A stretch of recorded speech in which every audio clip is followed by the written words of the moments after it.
here's the news about Throne Liberty. I was waiting for something new, and that's kind of old.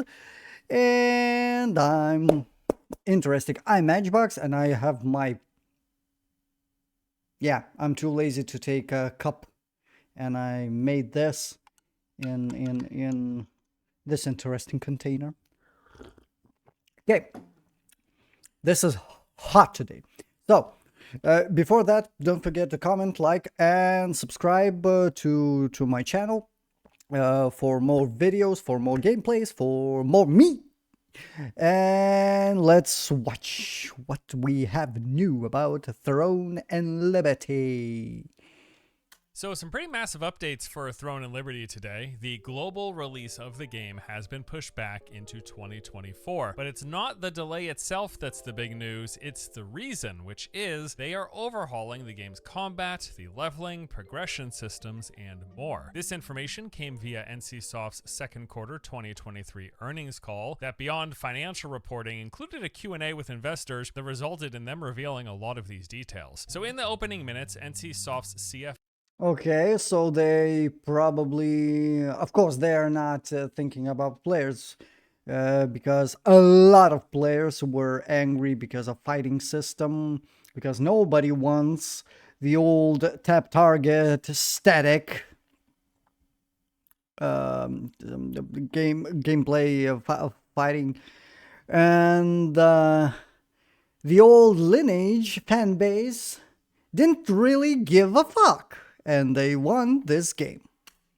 said that after receiving feedback from the June closed beta test in Korea, they promptly engaged in content improvements for Throne and Liberty, which actively reflected the feedback received to ensure we can present our users with a gameplay experience fitting for a large-scale PC game. He went on to say that to ensure we created an optimized global service environment for Throne and Liberty, we are preparing to host a user test with Amazon Games. Again, with Amazon, why everybody wants to go with Amazon these days? Could they go with Steam as a publisher? Why Amazon exactly? More money? Bigger platform? I don't get it. User test, of course, referring to the closed beta test that they have in the works. Now, Wait, is this footage of Throne and Liberty? Discussion of the overall financials of the company, they moved into the Q&A, and this is where the good stuff, the good information.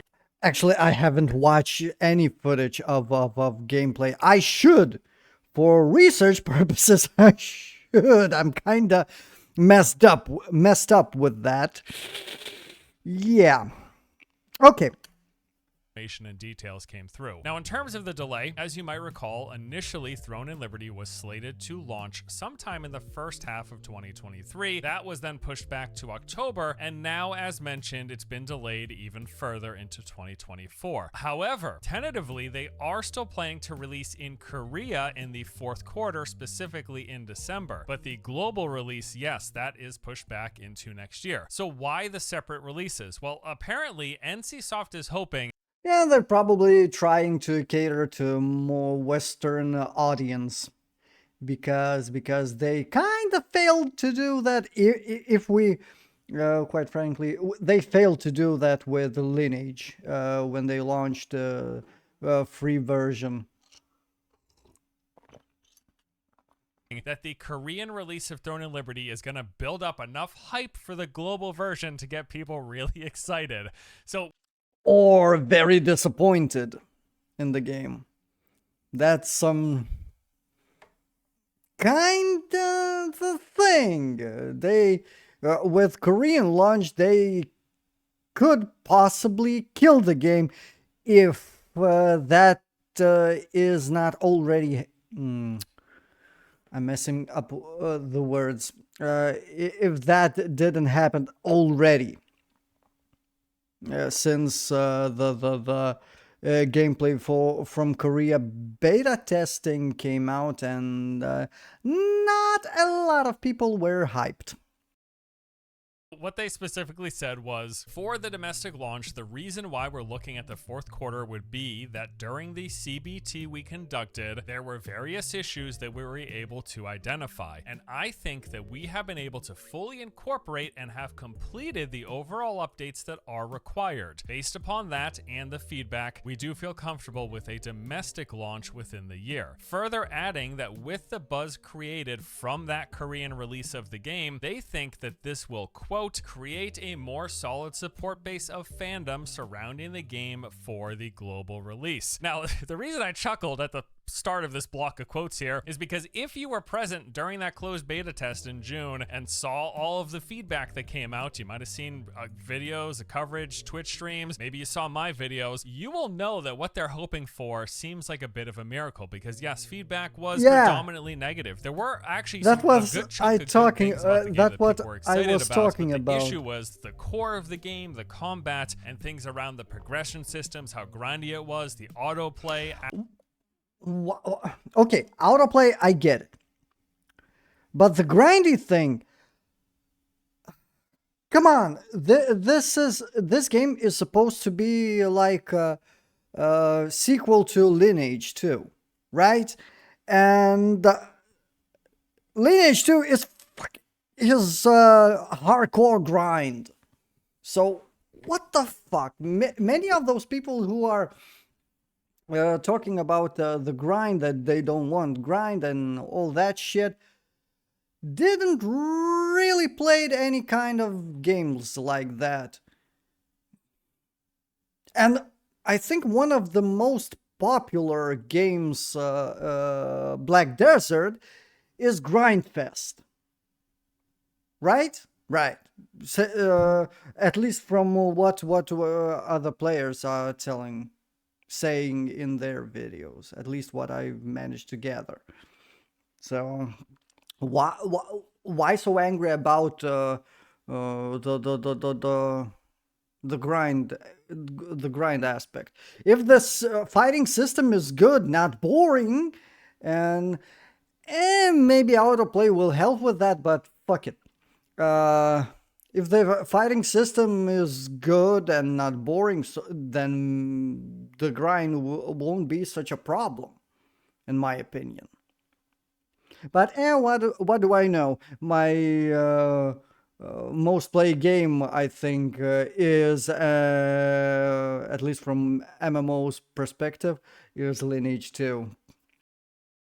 Astral hunting, the offline play, and a lot of the stuff around monetization, enough of the core, vitally important elements of the game people were not too happy with, and the feedback generally across the board, both in the Korean market and then Westerners who played it and reported on it, it was pretty darn negative. But apparently and I'm most of all, I think I will be disappointed in monetization. I don't know why I care so much about monetization of the game, but fuck, NCSoft can fuck things up with that. They seem confident enough right now that the changes at least we noticed they've already made, in well Lineage retail version, are going to be good enough to do the trick, to launch in Korea in December, and that launch to build enough hype to get people excited for the Western release. Now, after this, they were asked directly by investors for further specifics on the timing for both the global closed beta test as well as a 2024 release window. However, NCSoft replied by saying that any further information about this version of the game is actually going to be coming directly from Amazon. As of today, no such update has come through, so we are still going to have to wait. Unfortunately, yes, again, it seems like the Amazon. You use a VPN to check out that Korean version in December, you will not be playing Throne in Liberty this year. Fortunately, though, there's another MMO you could play, like the sponsor of today's video, Tower of Fantasy. Tower of Fantasy is a free-to-play open-world MMO where players can team up to fight bosses, discover interesting simulacrums, and unlock unique relic gacha games. to take into battle. The game features I'm changing my politics about advertisement from other channels like that. I morally changed my stance on that. They are doing that. It's okay. Do the advertisement. I have little audience, so It's an action Fuck combat it. system with the assortment of attack types, combos, and the ability to juggle 3 unique weapons, each with their own swap abilities for big damage. There's a large open world with all the expected activities, main and side story quests, lots of exploration. You'll clear camps full of enemies, gather resources, participate in events, and even fight And jiggle giant world boobies. bosses. There are dungeons called ruins where you'll be fighting through rooms of enemies, doing a bit of traversal, collecting relics, and defeating bosses, of course. There's tons of gear, weapons, and characters for you to collect, and it's got a super detailed character creator with loads of customization options. The game is currently celebrating having recently released on the PlayStation consoles, now available for both the PS4 and PS5, letting a whole new segment of gamers experience the game's free-flowing combat, weapon swap system, world exploration, and its story for the very first time. So if you're interested in checking out Tower of Fantasy on PlayStation, go ahead and use the link in the description below. All right, now let's go ahead and dive into the specifics of the discussion around the gameplay, combat, and system changes that they have made and are planning to make to Throne and Liberty. So the direct question that they were asked was, after the domestic test and they gathered that feedback, what were the updates they made to improve the game? This particular investor was asking for very specific, pointed responses. The reply was, if you look at the areas in which people believe we could do a bit better, I believe one was related to the overall growth experience in the initial stage of the game. When they say growth experience, I'm pretty confident that they're talking about the leveling and progression systems, because that was the major point, one of the major points of critique, how grindy it was, how unless they're doing the politics thing where you are giving a non-answer, I guess. insanely That's grindy that. it was, especially after level 20. Then the quote goes on to say, and the second was related to the combat system and the need to make some improvements in that area. This is absolutely the case. That was probably one of the biggest points of contention, how rooted the combat was. And it's not that there were attacks that had you stand still, because a lot of RPGs, a lot of action games, a lot of MMOs have attacks that you are required to stand still. But it was that there was basically almost no movement in the game, with the exception of a handful of skills. The entirety of combat was very static, and maybe not as big of a deal for casters and rangers. This was very clearly, even from just that one task. Okay. A lot of games exist like that. Of course, we're talking about 2024, 2023. But a lot of games previously existed like that, and they were popular. A lot of people played, even in the West. Even in Lineage community, at least from private servers, people were saying that this game is a Lineage clone, this game is Lineage clone. Probably nobody heard that in the mainstream, because everybody were saying that this game is WoW clone, this game is WoW clone, or this game will be WoW killer. Okay. That people participated in was a massive issue for melee characters. For anyone playing a melee class using a melee weapon would be at a distinct disadvantage to anyone who was ranged, because melee characters could not do anything while moving. They couldn't even auto attack while moving, and only had but a handful of skills that actually had any movement to them. As a result, all anyone ever had to do to avoid taking damage from a melee character was just walk away. Like that. I hate this point. I played game like this with tap target, static, and range characters were not problem for me. You can dash, you can rush, you can use with some characters some range skills. Any of you assholes who are booing on Throne and Liberty fighting system, any of you played at least games like that with static tap target? Any of you Google the fucking Google Lineage, how the fighting is going? I'm not saying Google the new versions. Those versions are not interesting for me, the retail version, because it's dead for me. It doesn't exist for me. Literally all. Fuck. It doesn't exist for me. Who muted it? So, at least until High Five version, watch how fighting is going. And some of you maybe will be surprised. Or even do the let's say, in your case, maximum effort and try the fucking system before you are bitching about it. a took. You just walk away, you'll be out of range of their melee attacks, piece of cake, no problem. So Of course, that's a problem from the developers. I agree. Give some better skills. If melee fighter, he needs some kind of gap closer, rush, dash, whatever, blink, I don't know. Give something like that. But it is possible to fight because Archer or any other ranged range warrior, range character cannot use skills while running either.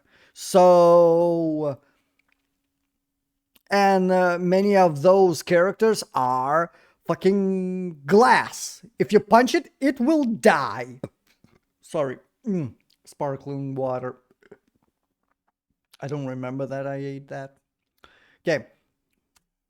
So it is for that reason that people were saying, boy, this combat just does not feel good. And even making the simple change of allowing moving while it looks and probably feels better than a lot of games that I tried that has the same fucking fighting system. Attacking. And it doesn't have to be for every ability. You can certainly create this system where hard-hitting abilities with big cast time, channeled abilities, there can be abilities that root you in place, but that should be balanced with other abilities that also allow you to move or abilities that have movement to them.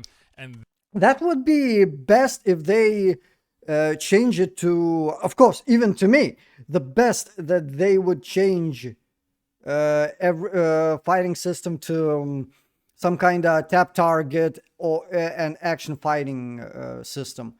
For example, like WoW, Final Fantasy, and Guild Wars, something like that. It would be cool. Okay, I'm not denying that. That would be cool. I tried. I played those systems. I like those systems. Yeah.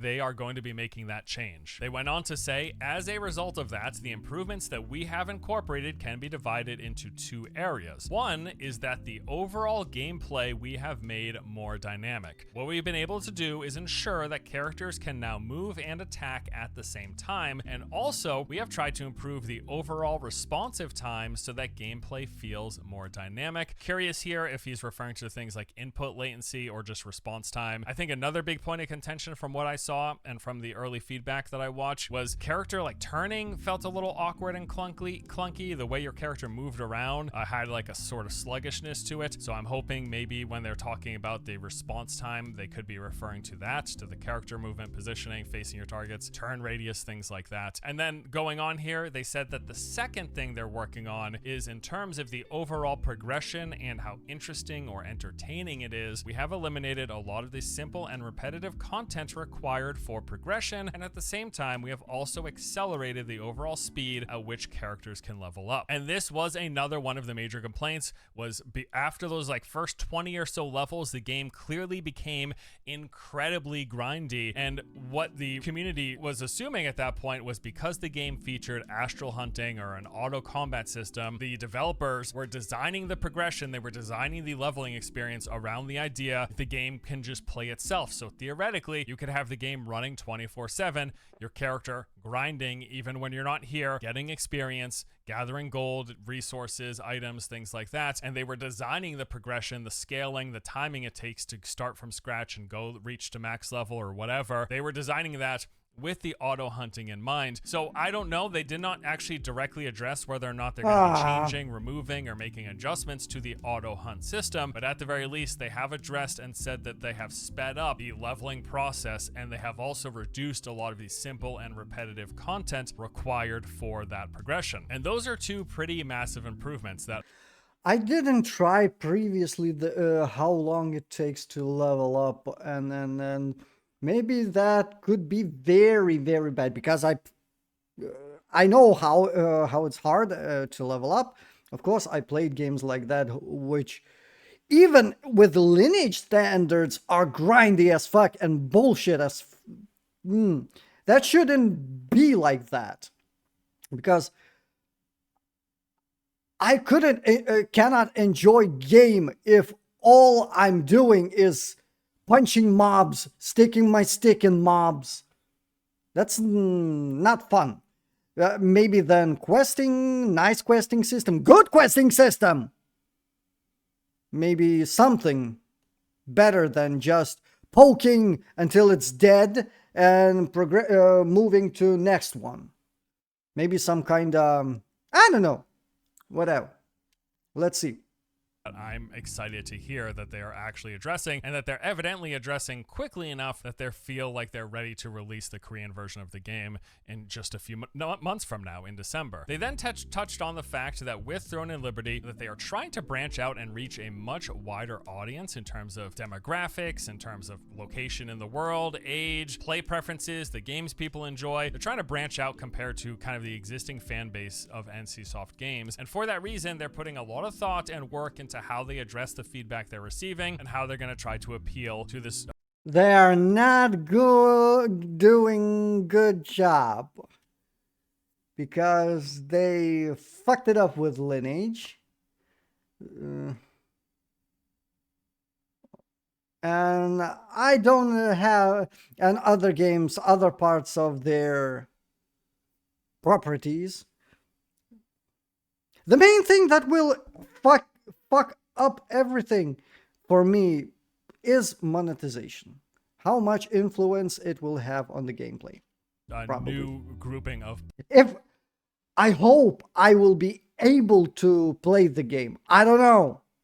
Because I have very limited resources. Players, and they said here that this is a collaboration that continues with our partner Amazon Games, and as a result we have incorporated a lot of improvements based on the feedback that they have received. So just to recap, the combat is getting big overhauls. They're going to allow moving and attacking, normal attacks, but also casting of abilities, and they're also making improvements to the progression systems. They've sped up leveling. They're removing a lot of that repetitive content. Not super granular specifics, but also keep in mind this was a financial reporting call. This was them responding to questions from investors. The investors primarily care about, hey, how are you going to make it so that this game is successful, that it appeals to people, and that those people play and spend money. And these were the kind of responses that they got as a result. Now, there was some other news since our last reporting of updates about this game, and I actually want to touch on when we might expect that global beta. Now, according to NH Investment and Securities, who, mind you, this is a company that provides financial services and forecasting for companies in South Korea, this same company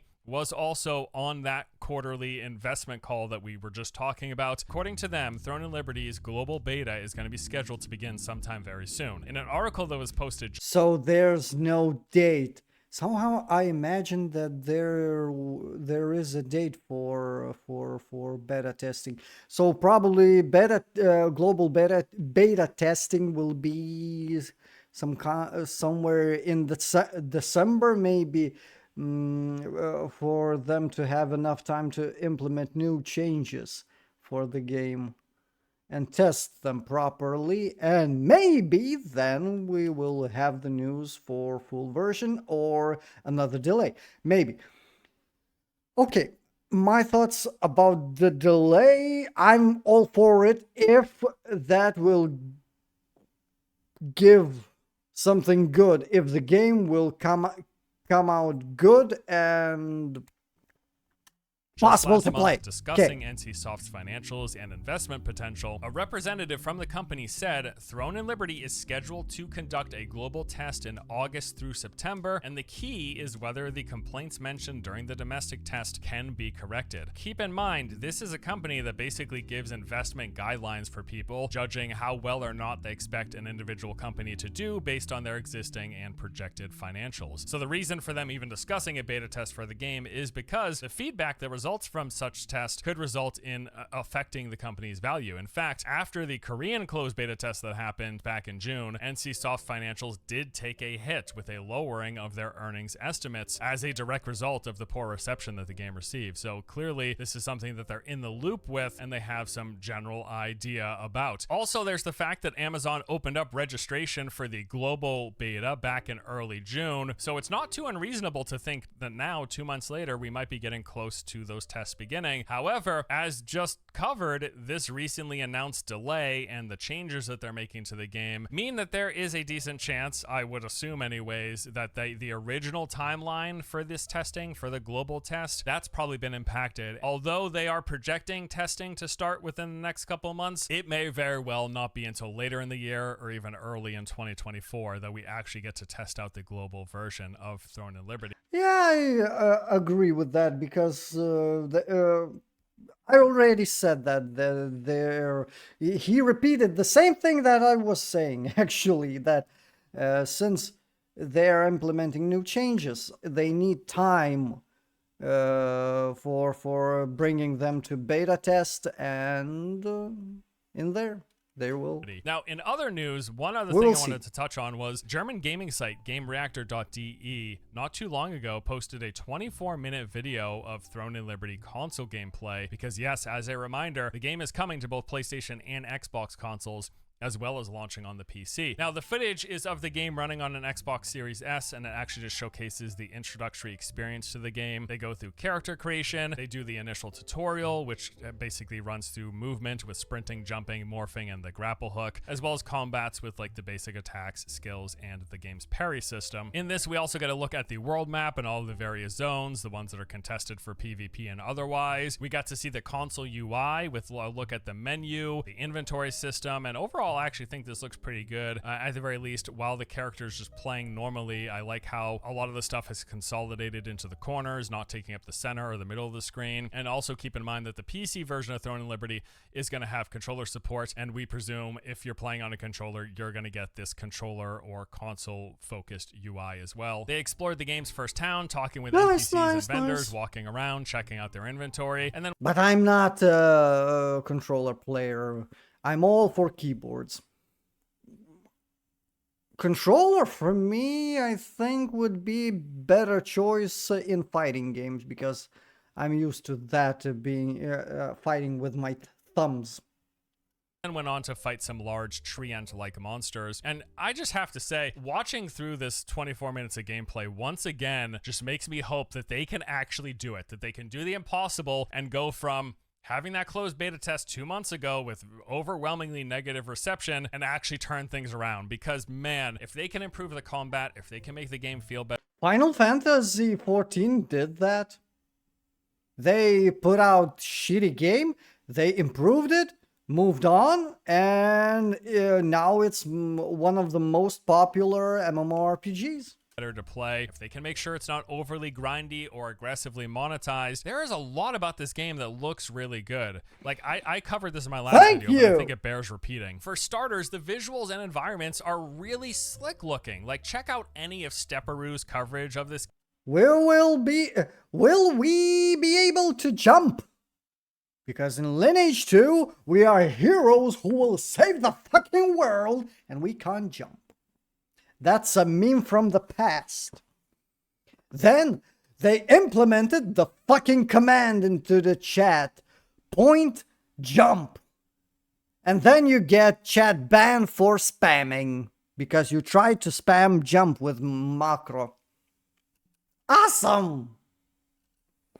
Game. He's got like 10 or something videos on his channel in 2K, 60 FPS, the game running on maximum settings. It looks fantastic, dude. Great visual fidelity and clarity, the lighting, the environmental and particle effects, the character and attack animations. Across the board, Throne and Liberty is just a gorgeous looking MMO. So you can morph into the animal? No mounts? I would be more interested in mounts. And there's this massive open world, 100% seamless, no loading screens. I know you hear this 1,000 times in like so many games, but this world looks freaking huge. Not only huge in terms of like the width of it, the play space, but also the verticality. I've seen footage of players like scaling up this massive tower using their grapple hook and then jumping off, turning into a bird and landing on this huge whale flying through the sky. Whales flying doesn't make sense, whatever, it's a fantasy world. Just the scale, the size of this thing, it looks so good. I need to see more footage of the game. space. Just watching people. Holy shit, I missed a lot. That alone has been enough to entice me to want to try. But I don't want to spoil myself. In spite of everything else. And then along with this open world, they've got that weather and time of day effects. So the weather's going to change, the time of day is going to change. This is going to affect the monsters, bosses in the open world, the environment, by actually changing the environment based on the weather. This Kinda hate this, because I had bad experience with that in Lineage, because I don't know how many quests there are. I specifically was annoyed with one quest that depended of the daytime. Freya quest, Freya instant entrance.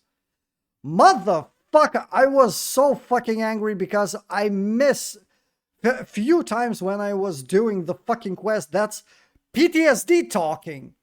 I few times missed the... It's not short period where I can find NPC for that quest. But I missed this few times and I was... Oh!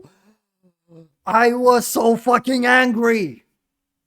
Can also have an impact on your spells, like wind can increase the projectile speed of your projectiles. Just cool systems. They got these huge multi-layered open world dungeons that are not instants. You're gonna see other people in them. It's gonna have many levels, a lot of that verticality that this game really touts and clearly seems to deliver on. We did see that one footage, that clip of these ancient ruins, and the camera just goes down further and further, deeper and deeper, going through, seeing people all over the place. There's even gonna be PvP in these areas. Speaking of which, something like Catacombs?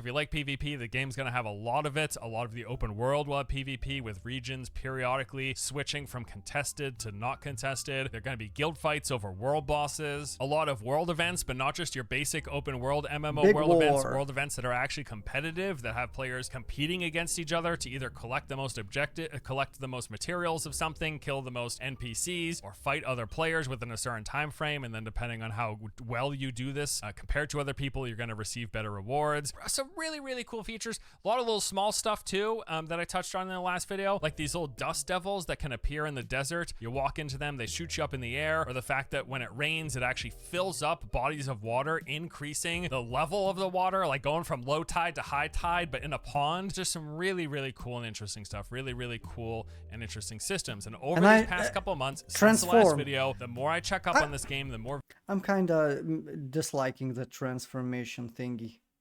I'm kinda more, give me a fucking mount. videos that I watch of people playing Throne and Liberty from that June closed beta, I get more and more bummed knowing just how bad the reception was because of those major elements, and those were a big deal. But if they can address that, if they can fix the combat, if they can make it feel better, if they can not make it too grindy, if they could get rid of the pay to win and the mobile-like elements, that is a lot of ifs, bro. But if they can do it, man, so much about Throne and Liberty looks really sick, and I really hope they can. And hey, you know what? As far as they said, well, at least when talking to their investors, this is stuff that they are addressing.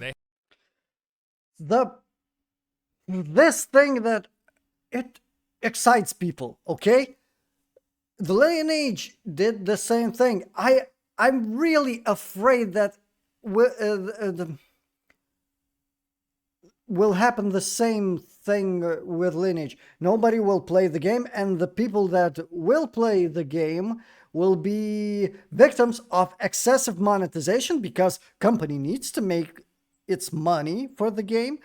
So excessive monetization, and people will pay money because people can, and the game will be fucked because nobody cares about good game, because if game doesn't bring money, it's a shitty game. No. If the game will be good, if they make changes that they promised, and it works, it looks good, it works better than it used to, this kinda maybe will... I have hopes. I really have hopes, and I hope it will be good. And no excess monetization, but we are talking about NCSoft. And then I really hope this will be good, and I really hope I will be able to play this game. I'm really excited, was excited when I heard about it, that it will be, as a Lineage fan, it will be successor to the spiritual successor and sequel to Lineage 2, the Castle Sieges, all of that shit, that PvP farm, maybe farm, I don't know, the PvE system. But I really, really hope that everything that I liked in Lineage, it will be better in Throne and Liberty. Really hope so. They have delayed the game for that reason, a few months in Korea and until next year for that global release. And they have directly stated planned adjustments to a lot of these major pain points that were brought up in that beta test. Although one glaring omission was the lack of discussion about games monetization. Although being an investor call, they don't want to hear anything about cutting back on monetization, clearly. And to put it bluntly, Throne and Liberty, even in the fuck no. And they probably won't tell the investors that they are cutting the monetization. And investors don't want to hear it. They won't ask, and nobody will tell. So, and it's kind of risky to say about monetization, because a lot of people are waiting for misstep from NCSoft about monetization, about any type that will give them opportunity to shit on NCSoft. And I kind of agree with that, because they fucked it up in the past a lot of times. And people kind of, those concerns are valid. Yeah.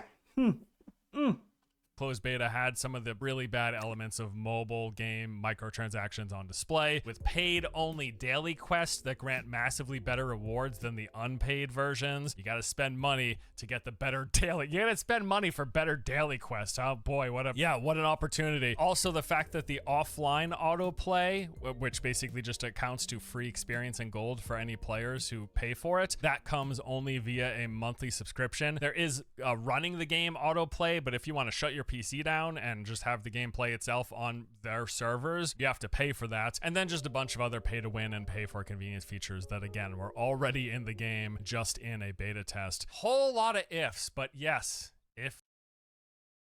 Wait, what? Turning off my PC and the game plays itself? That's a new... I remember the times when botting was forbidden. And now, not only it's not forbidden, the game has its own botting system. And for some kind of access, more I don't have words for that. I can pay money to get even more from my botting legally without risking to get banned. Sign me up! I will pay money to get max level, to do every fucking thing with bot, and I then come to PvP and see that I can do shit because I don't know how to play the fucking game. Oh, Jesus fucking Christ, why these things exist? Money. That wonderful word, money. The whales will be so happy to get a new place to spend their money. Oh, Jesus fucking Christ. Pieces of shit. If they can fix this stuff, dude, there is a lot of really cool stuff. I know this is like peak levels of copium.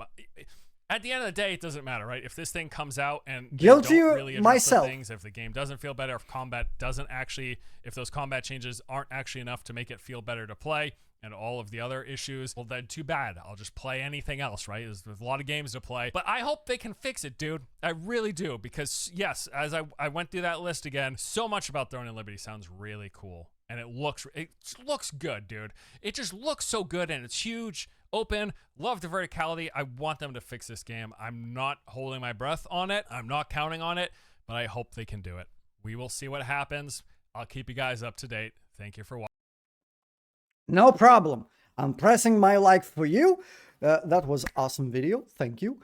I will now watch a little bit more footage from Throne and Liberty in waits of more news. I'm not registered in beta testing because I won't be able to play that. So I will be waiting news, and I hope, again, I will tell this again, I really hope that they won't fuck it up. Really. Please. Please. Do the best you can do.